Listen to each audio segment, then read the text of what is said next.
तैयारियां चल रही है पकोड़े की और स्टॉल लग करके तैयार हो गया है। ठेला पूरी तरह से तैयार हो गया है।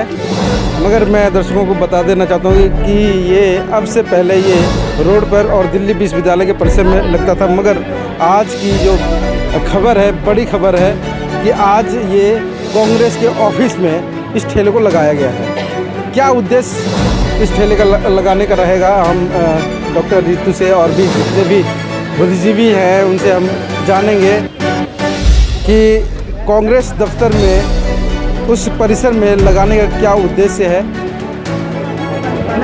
चेहरा अलका लांबा जी ठेले की तरफ आगे बढ़ती हुई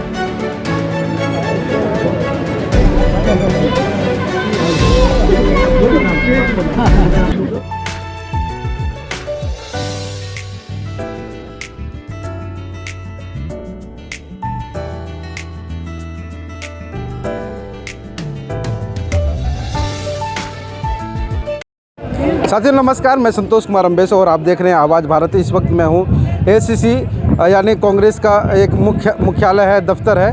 वहाँ पर आज प्रोफेसर डॉक्टर रितु का ये रेडी आ चुका है, ठेला आ चुका है। अब यहाँ से तय करना है कि डॉक्टर जो प्रोफेसर रितु जो विश्वविद्यालय पर डेली रेडी लगाती थी, क्या वो रेडी अभी भी वहीं पर लगे रहेंगे। हालांकि आज जो उनका जो प्रोटेस्ट का आज 185 दिन हो चुके हैं, मगर एक कहीं ना कहीं लोगों के बीच में एक प्रश्न है कि क्या डॉक्टर रितु को इंसाफ मिलेगा या कांग्रेस दफ्तर में आने से उनका रास्ता साफ मिलेगा। यानी सब साफ ये शब्द ये आ रहा है कि रास्ता साफ होने का मतलब एक राजनीति का जो रास्ता है उनका साफ मिलेगा या उनको इंसाफ मिलेगा। यहाँ से ये तय होता है कि जिस प्रकार से उनकी ठेली जो यहाँ पर लगाई गई है, ये एक राजनीतिक कहीं ना कहीं कांग्रेस का दफ्तर है और उस दफ्तर पे लोगों को ये पकौड़ियाँ और गर्म चाय भी सर्व करनी है, दे रही हैं। लोग पैसे दे करके वो पकौड़ी और चाय ले रहे हैं।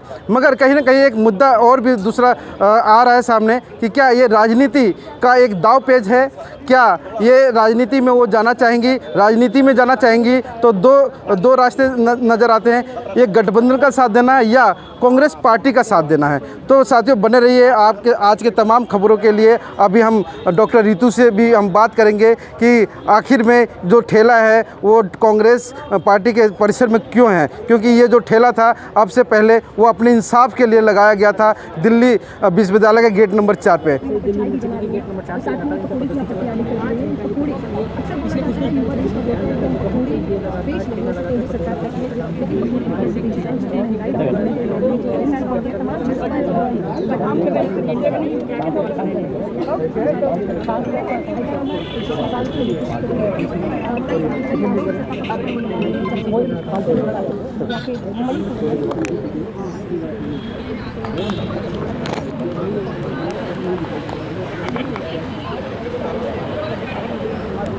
जा रहा है आपके ऊपर तमाम लोगों के द्वारा कि प्रोफेसर रितु कांग्रेस की गोद में जाकर के बैठ गई हैं। ये बड़ा अच्छा इल्ज़ाम लगाया है भाई। कुछ तो लोग कहेंगे, लोगों का काम है कहना। हमने देखना भैया आकर बड़ी बड़ी बातें करने वाले पार्टीज, युवाओं की बात करने वाले, दलितों के अधिकार की बात करने वाले, ओबीसी आरक्षण की बात करने वाले, क्या सच में ज़मीन पे हमारे साथ हैं? जो दिक्कतें 194 दिन से हम झेल रहे हैं उसके साथ हैं। इसीलिए हमने ये निर्णय लिया कि जब हम पे FIR हुई पकोड़े बेचने पे, जो मोदी जी ने मारा था एक जुमला कि पकोड़े बेचो रोजगार है, उसके ऊपर जो हम पे FIR हो जाती है तो हमें किसी का तो सपोर्ट चाहिए ना। हम आएंगे ना लोगों को देखने के, लोग सिर्फ हमसे ड्रामा ही करते हैं कि वाकई में हमारे साथ है। हम लोग इनके ऑफिस के बाहर आए थे देखने के लिए कि इनको पकोड़े खिलाएंगे कि ये हालत है युवाओं की, दलितों की, आदिवासी पिछड़ों की। मैं ग्लैड हूँ इस बात की, आई एम रियली ग्रेटफुल। इन्होंने अपने दफ्तर के दरवाजे हमारे लिए खोल दिए।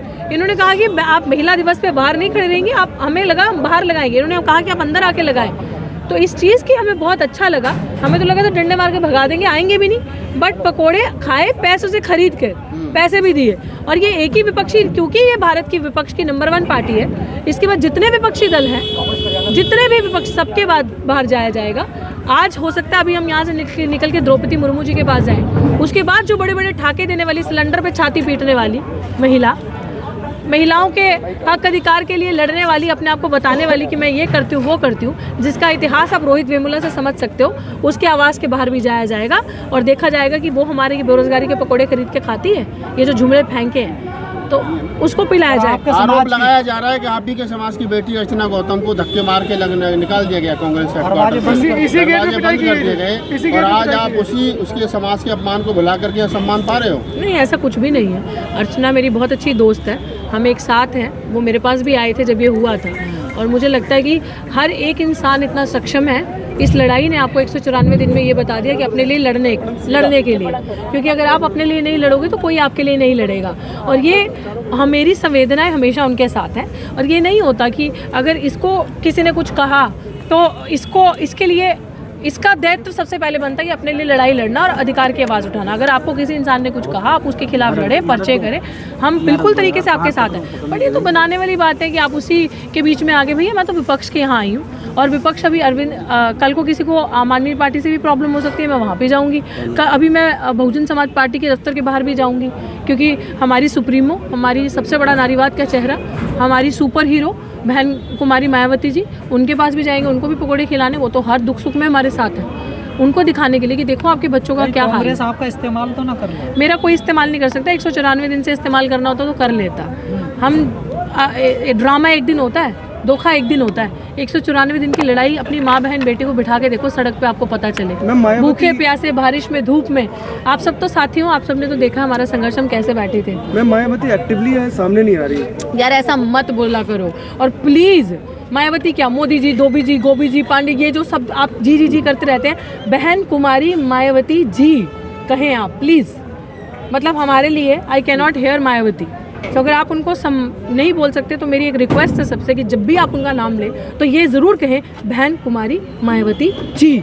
इससे शुरुआत करें। और ये कैसे कह सकते हैं, हम सामने नहीं आ रहे कि जब देश में कोई नहीं था लड़ने वाला, जिस देश में महिलाओं की इतनी बुरी स्थिति थी, जिस देश में जब शोषण होता था तो इतना बुरा हाल स्थिति होती थी लोगों के साथ कि लोग आवाज़ नहीं उठा पाते थे, हक अधिकार नहीं मिलते थे लोगों को, उस देश के अंदर वो एक अकेली वीरांगना, एक अकेली लेडी ने इतिहास रचा और बाहर निकल के योद्धा बन के लड़ी। उन्होंने हमें संघर्ष करना सिखाया। अगर इस देश में नारीवाद का कोई सबसे बड़ा चेहरा रही है तो वो बहन कुमारी मायावती जी रही हैं, नारीवाद का चेहरा। हम ये नहीं कह सकते वो बाहर नहीं आ रही। बहुत एक एज इशू होता है, हेल्थ इश्यूज होते हैं, और वो एक स्मार्ट, इंटेलेक्चुअल, इंटेलिजेंट लेडी हैं, उनको पता होगा कि टाइम बाय टाइम क्या करना है। और हम लोग तो यार जो कुछ नहीं करते हैं वो कमेंट ही करते हैं, वो क्रिटिसाइज ही करते हैं। हाँ, लोगों का दुख ये ज़रूर होगा कि यार उनको देखना चाहते हैं प्रधानमंत्री की पोस्ट पे, हम चाहते हैं कि वो जिस तरीके से पहले थी एनर्जी में वो आज भी आए। एक इस युवा की एनर्जी है ना, अभी भी आपने देखा कि अभी भी नारे लगा रहा है। एक मेरी एनर्जी स्टेज में और इस स्टेज में फ़र्क है ना। जिस देश में वो सड़कों पे थी वो एनर्जी अलग है, और आज एक एज है, आज एक एनर्जी अलग है। तो है ना हम उनकी आवाज़, लेकिन हम लोग है ना। आप लोग जिन महापुरुषों को मानती हैं वो तो इन्हें सांपनाथ नागनाथ बताते हैं, तो आपको क्यों उम्मीद है इनसे? कौन बता रहे सांपनाथ नागनाथ? मान्यवर साहब कहते थे सांपनाथ एक नागनाथ। देखिए, टाइम एंड स्पेस के हिसाब से चीज़ें बदलती हैं, परिस्थितियों के हिसाब से चीज़ें बदलती हैं। आप जिस टाइम की बात कर रहे हो उस टाइम पे मान्यवर कांशीराम जी ने स्ट्रगल जो किया था, पैदल धूप में चल के, नंगे पाँव सड़कों में साइकिल पे चल के किया था।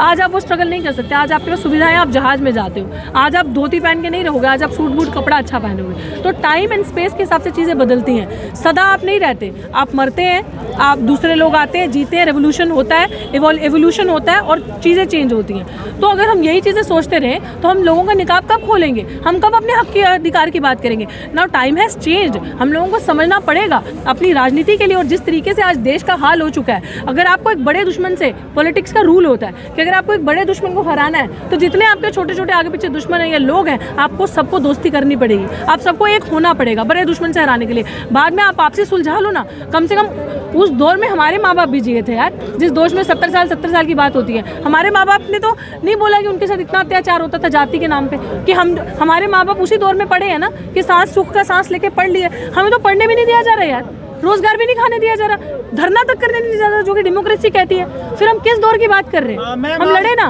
महिला दिवस है आज और आप पीएचडी वाली चाय बेच रही थी, इसमें कितना विकास? मैं बेरोजगारी की चाय बेच रही हूँ, मैं जुमला पकौड़े बेच रही हूँ महिला दिवस पे। ये दिखा रही हूँ कि इस तरीके से महिला बचती है और इस तरीके से महिला पढ़ती है, पढ़ लिख के पकौड़े बेचने पड़ते हैं इस देश में। ये रोजगार है, मोदी जी ने दिया हुआ। लेकिन सरकार बेटी बचाओ बेटी पढ़ाओ पे, ये तंज सरकार पे, या वाकई में आप रोजगार मान? अगर वो तंज समझ ले तो बहुत अच्छी बात है, मैं तो रोजगार के लिए बैठी हूँ। तंज समझ ले तो बहुत ही अच्छी बात है। अब क्या मोदी जी को जुमला फेंकेंगे तो ऐसे चले जाएंगे, हवा में चले जाएंगे? पकड़ के ना ये युवा वहीं पे बॉल को, गेंद को वापस उतनी फोर्स से फेंकेगा कि अब ये चलेगा नहीं कि कुछ भी हवा में बोलोगे कि इंटायर पॉलिटिकल साइंस में मैंने डिग्री करी है, जो सब्जेक्ट एग्जिस्ट ही नहीं करता, ऐसा नहीं। हमने पीएचडी करी है, इसलिए डिग्री साथ लेके घूम रही हूँ, छाती पे तान के वहाँ लगाई है अपनी ठीए पे। पकौड़े को भी रोजगार कहा जाता है बीजेपी में, इसीलिए तो पकौड़े बेच लिए ना, इसीलिए तो पकौड़े। बीजेपी में क्या, प्रधानमंत्री ने कहा है कि पकौड़े बेचना रोजगार है, लगा लिया रोजगार। अब भैया रोजगार भी जुमला है, उस पर भी एफआईआर हो रही है, तो सोच समझ के करना ये है, इसीलिए तो दिखाने आई हूँ। ये तुझे कहीं ना कहीं आरोप भी आ रहा है, ये भी लग रहा है कि आप इंसाफ के लिए नहीं, राजनीति का रास्ता साफ के लिए आप ये प्रोटेस्ट कर। क्या होता है? आपने कितने लोगों को राजनीति ऐसे करते देखा है? मुझे तो नहीं पता। और अगर everything becomes politics, you decide your politics and I have decided my politics कि भैया मैंने तो लड़ना है, मैंने मरना नहीं है, मैंने हारना नहीं है, मैंने ये ट्रेंड ब्रेक करना है इंस्टीट्यूशनल मर्डर का। उन्हीं के बच्चे राजनीति करेंगे, उन्हीं के बच्चे अच्छी अच्छी कुर्सियों पे बैठेंगे हैं। नेता का पेटा पड़े विदेश में, हम लोग खाएं सड़क पे धक्के। 194 दिन राजनीति होती है, 194 दिन से बिठाएं। मैं बार बार बोलूँ ना, बोले इनकी माँ बहन बेटी को बैठे संघर्ष करने के लिए सड़क पे, तब तो एसी के कमरों से बाहर नहीं निकलोगे। तब तो oh so dirty, there is so much dust in the environment and atmosphere, बहुत गंदा है, खराब है, तब तो आपके स्टाइल नहीं खत्म होंगे। हम लोगों ने धूल मिट्टी गर्मी सर्दी सब झेली। दिखावा एक दिन का होता है, 2 दिन का, 1 हफ्ते का, 1 महीने का, 6 महीने का दिखावा नहीं होता भाई साहब। संघर्ष के लिए बैठे हैं और वो टाइम और था, आज टाइम बदला। हमने अपना संघर्ष का तरीका बदला। कल को हमारे वहाँ लोग आते थे, उन्होंने हमारी ज़मीन छीन ली, प्रोटेस्ट करने का जरिया छीन लिया, हमने अपने प्रोटेस्ट करने का तरीका बदल लिया। तुम नहीं आओगे तो हम आएंगे, हम तो सबको एक्सपोज करेंगे। देखे तो सही कितना दम है सब में। देश में एमबीए वाले चाय वाले हो गए हैं, या बीटेक पानी पूरी वाली हो गई हैं, थार से आती हैं, वो पानी पूरी निकालती हैं, आप ठेला चला कर ले जाते हैं पैदल। भैया यही है, दलितों के बच्चों के पास कहाँ थार है, कहाँ BMW है। अगर वो आते हैं, अच्छी बात है, उन्होंने मेहनत करी है, कमाई करी है, इतना कमा के बैठे हैं। हम लोग तो ऐसे ही पैदल जा जा के कमाएंगे, खाएंगे रोजगार। आज शिवरात्रि है, लोग जल चढ़ा रहे हैं, आप चाय चढ़ा रही हैं अपनी ठेली पर। कोई बात नहीं, उनका रिलीजियस फ्रीडम है, वो जल चढ़ाएं, पनीर चढ़ाएं, कुछ भी चढ़ाएं। मेरे लिए दुर्भाग्य हमारे समाज का ये है कि हमें ये करना पड़ रहा है, तो हम ये। आप इस वीडियो के बारे में अपनी राय अवश्य दें तथा वीडियो को लाइक, शेयर और कमेंट्स साथ साथ चैनल को सब्सक्राइब करना न भूलें। धन्यवाद।